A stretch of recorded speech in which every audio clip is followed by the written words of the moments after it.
और दिल्ली के बाद अब पश्चिम बंगाल ने ऑक्सीजन के मुद्दे पर केंद्र सरकार पर हमला बोला है। सीएम ममता बनर्जी ने केंद्र सरकार को खत लिखकर टाल मटोल करने का आरोप लगाया।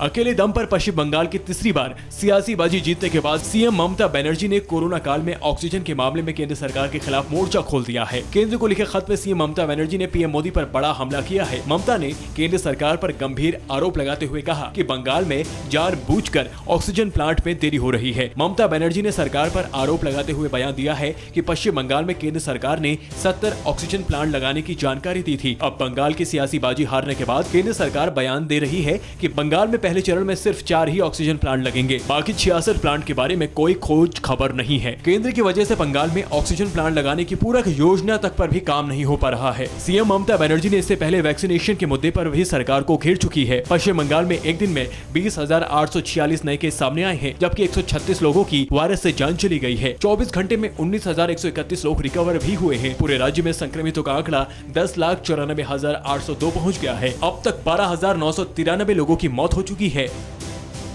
कोरोना संक्रमण काल में यूथ कांग्रेस से पूछताछ कर दिल्ली की सियासत गर्मा गई है। पूछताछ से भड़की कांग्रेस ने सीधे प्रधानमंत्री पर हमला बोल दिया।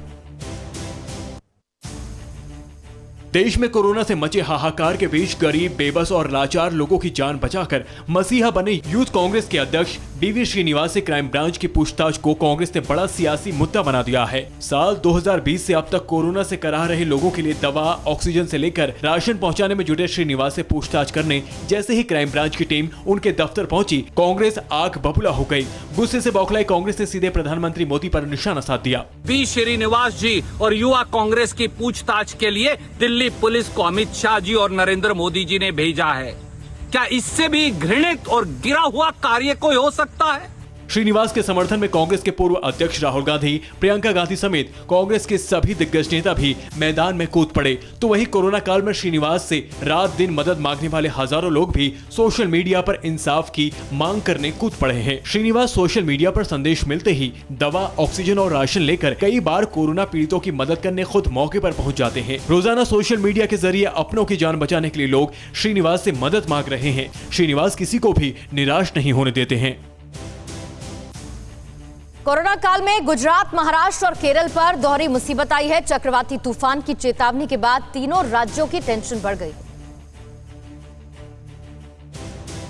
देश में कोरोना की दूसरी लहर से मचे हाहाकार के बीच गुजरात, महाराष्ट्र, केरल, कर्नाटक, तमिलनाडु से लेकर गोवा तक आसमान से आफत बरसने वाली है। मौसम विभाग ने चेतावनी जारी की है। चक्रवाती तूफान तौकते के टकराने से गुजरात, महाराष्ट्र, केरल में भारी बारिश की आशंका है। अरब सागर पर बना कम दबाव का क्षेत्र 16 मई तक चक्रवाती तूफान में बदल सकता है। शक्तिशाली चक्रवाती तूफान तौकते अगले 4 दिनों में भारी तबाही मचा सकता है। चक्रवाती तूफान तौकते के टकराने से अगले 5-6 दिनों में 60 से 80 किलोमीटर प्रति घंटे रफ्तार से तेज हवाएं चलेंगी और 24 घंटे में 64.5 मिलीमीटर से लेकर 115.5 मिलीमीटर तक भारी बारिश हो सकती है, जिसे देखते हुए गुजरात और केरल के कई जिलों के लिए ऑरेंज और रेड अलर्ट जारी किए गए हैं। महाराष्ट्र के दक्षिण कोंकण, सिंधुदुर्ग और रत्नागिरी में 16 मई को, गुजरात के तटीय इलाकों में 17 मई को भारी बारिश होगी। सौराष्ट्र और कच्छ में 18 मई को तूफान तबाही मचा सकता है। मुंबई और थाने को येलो अलर्ट के अंतर्गत रखा गया है। मौसम विभाग की चेतावनी को देखते हुए गुजरात, महाराष्ट्र, केरल, कर्नाटक और तमिलनाडु में एनडीआरएफ की टीमों को तैनात कर दिया गया है। भारतीय तट पर इस साल का ये पहला चक्रवाती तूफान होगा।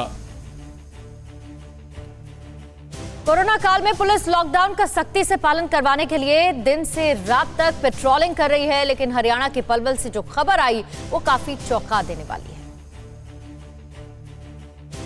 150 से ज्यादा लोगों की कोरोना से मौत के बाद हरियाणा के पलवल, हसनपुर से लेकर रामगढ़ तक हाहाकार मचा हुआ है। कोरोना से हो रही मौत से पूरे इलाके में मातम सन्नाटा पसरा हुआ है। इसी सन्नाटे का फायदा उठाकर दोस्ती के नाम पर एक लड़की से गैंगरेप की वारदात को अंजाम दिया गया। हसनपुर के रामगढ़ में दगाबाजी कर दरिंदों ने एक लड़की का होटल से अपहरण किया और बंधक बनाकर 25 दरिंदों ने जघन्य घटना को अंजाम दिया। हमने इसकी प्राथमिकता दर्ज करी है और हमने जो जांच के दौरान एक मुख्य आरोपी जो सागर, जिसने इसको बुलाया था, जो इसे छोड़ के गया था, उसको हमने अरेस्ट किया है। पीड़ित लड़की का आरोप है कि फेसबुक पर हुई दोस्ती के बाद आरोपी सागर ने 3 मई को परिजनों से मिलवाने का बहाना कर होटल बुलाया। होटल से सागर रामगढ़ गांव के निकट जंगल में बने ट्यूबवेल पर ले गया, जहां पहले से उसका भाई समंदर और 20 से 22 लोग मौजूद थे। सभी आरोपियों ने बंधक बनाकर लड़की से दरिंदगी की। पीड़ित लड़की ने जब हसनपुर पुलिस को सूचना दी तो हड़कंप मच गया। आरोपी सागर, समुद्र और आकाश समेत 22 अज्ञात लोगों के खिलाफ अपहरण और गैंगरेप का मामला दर्ज कर लिया गया है। आरोपी सागर को तो गिरफ्तार कर लिया गया है, बाकी आरोपियों की तलाश जारी है। परवाह देश की, सोमवार से शुक्रवार रात 10 बजे TV9 भारतवर्ष पर।